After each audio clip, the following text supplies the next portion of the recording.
আচ্ছা, আমাদের কাছে একটা প্রশ্ন আছে, রেজাল্টের দিন নিয়ে তোমার কি প্ল্যান ছিল?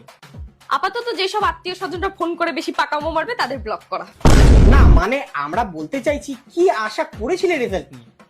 রেজাল্ট নিয়ে যারা জিজ্ঞেস করবে এসে কেমন রেজাল্ট হয়েছে কেমন রেজাল্ট, তাদের বুকে পাড়া দিয়ে গঙ্গায় ফেলে দেওয়া। আচ্ছা, রেজাল্ট কি এত খারাপ হবার আশা করেছিলে? হ্যাঁ, তা করেছিলাম। ফালতু কথা বলবো না, কারণ এখন অত টাইম নেই, প্রচুর চাপ, প্রচুরই চাপ। ও আচ্ছা আচ্ছা, মানে পড়াশোনার পাশাপাশি অন্য কিছু তো নিশ্চয়ই পারদর্শী তুমি।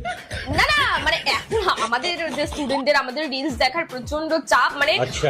অনেক বাবা মা ব্যাপারটা বুঝবেন না, আপনারা বুঝছেন না জিনিসটা। এখন রিলস দেখার ছেলেমেয়েদের প্রচুর চাপ, আপনারা শুধু শুধু পড়াশোনার জন্য চাপ দিচ্ছেন, এটা অনেকে বুঝতে পারছেন। বহুত চাপ আছে এখন।